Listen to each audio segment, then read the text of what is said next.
Oh, speaking of incredible hats, I Hmm. saw a video on your channel that I wanted to ask about right away. I wrote it down.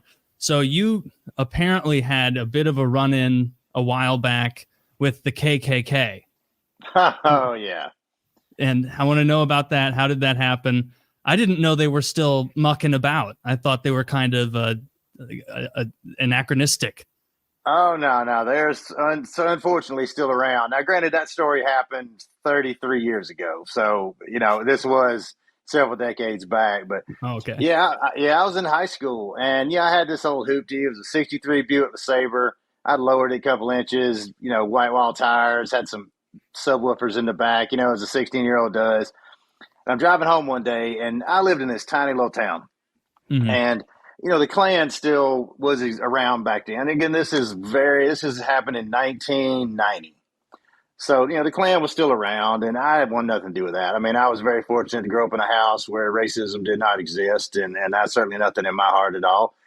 But I'm driving home, and I get to one of our many four-way stop signs we had out in the country, and sure enough, there they were taking up money. Now, I guess legally or whatever, not to scare people too much, they didn't have like the full hoods on. They had like the little things flipped up. Yeah, But they they were, flip it up. Okay. yeah, but they were taking up money That's like not casual the KKK. Yeah. casual Friday KKK, and it was like like when the Shriners will like take up money like for burn kids and stuff Stupid like feds. that. Yeah, yeah. Guys with the Fed, it's like that. They're just walking the line. So I see these guys, and I'm just like, oh, I can't stand these people.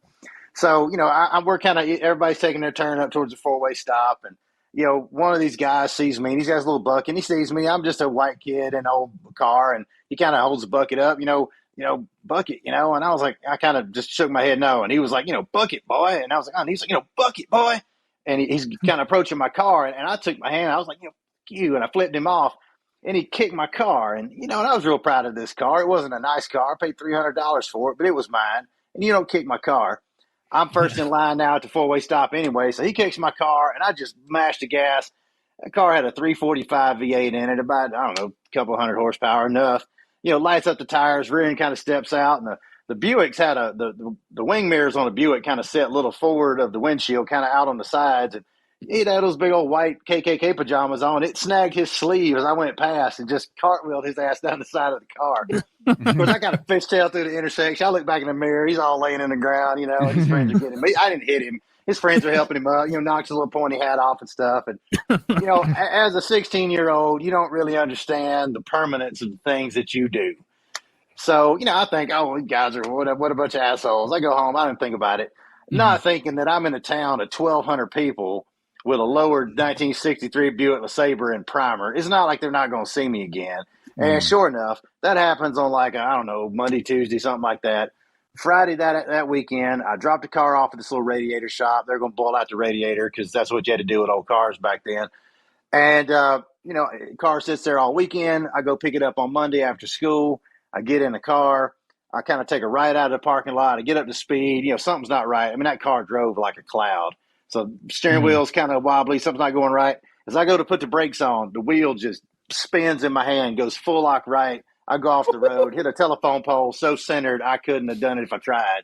Yeah. Totals the car, knocks a bunch of my teeth out, breaks some, jammed my ankles, broke a couple of bones, knocked my teeth out, totaled my car. They got you. Well, My. oh, they got me good. So, and I, of course, at the moment, I don't understand what's going on. I'm confused. I'm a 16-year-old kid. My car just had a life of its own. Well, there was a fellow at my church, drove a tow truck. He just happens to come along the scene because, of course, again, it's a town of 1,200 people. We all see each other every day. As he's pulling my car off the telephone pole, I'm, of course, over there sitting in a police car, blood everywhere. They're yelling at me for reckless driving. And I was like, man, I wasn't reckless driving at the moment. I mean, last week I was, but not this time. And Carl motions me over. He's like, come over here. And I walk over, and somebody had hacksawed through my tie rod all but about the last maybe quarter inch. And they had just hacksawed through the tie rod on that car. And, and again, I'm 16. It's not like, I didn't let somebody cheat off me on a science test. They're going to kill me. It was obviously the Klan did that. Yeah. So, yeah, the guys in the pointy hat totaled my Buick. And 30 years later, I'm still trying to find another one. Oh, those bastards. Yeah. I've never heard a good thing about them. I mean, and as I kind of said in the vinwiki story, my shoulders are not burdened with racism in any way, but this guy's narrow shoulders were. And I don't understand what motivates people to participate in that kind of thing. I mean, most of the people that I knew of were in the Klan. We're the last people that should be feeling superior to anybody. You're, smoking meth, sleeping with your sister, drinking PBR behind your trailer in a above ground pool full of frogs. Well, you just put your finger on it, right? You totally just put your finger on why they exist. It was a group of poor whites that I'm talking about when it proliferated, when it got crazy and there were lynchings and stuff. It's a bunch of poor whites who were like, wait a minute. We were always at least a rung above somebody around here. And all of a sudden you're telling us that now we're at the bottom. It's like that episode where Cartman became the poorest kid. And because he was only one rung above Kenny. And now he's the poorest and it's just destroying him. That's what it's all about. It's when black people got civil rights, started treating better, got a little money. Oh no, they can't stand that. We got to organize. We got to get things back to the good old days. We got to make the South great again. That's the whole thing. Yep. And, and I just never want anything to do with that, but they existed. And in modern times, hopefully that sort of thing is dwindling away. I hadn't heard much out of them in a long time. So hopefully that sort of thing and those attitudes are going away. But back in the day, man, it was, living in the South back in the 80s and 90s, it was still the wild, it was still wild times back then.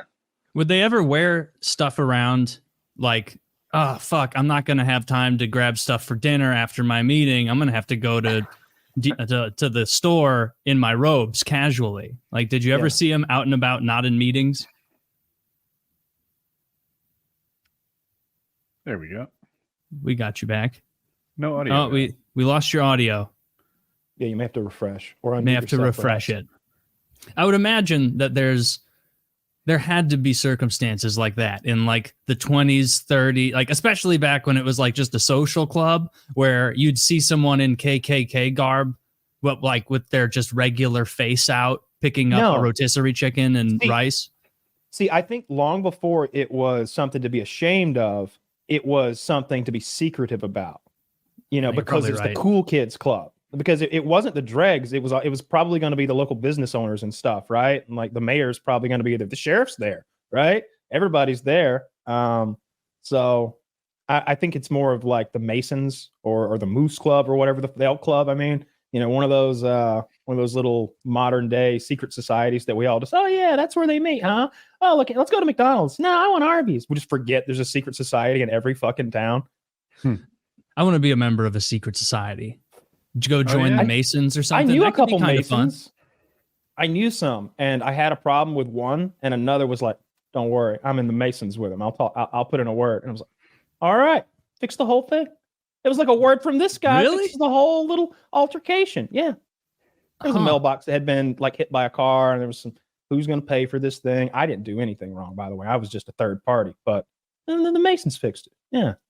Huh. They probably sacrificed babies too.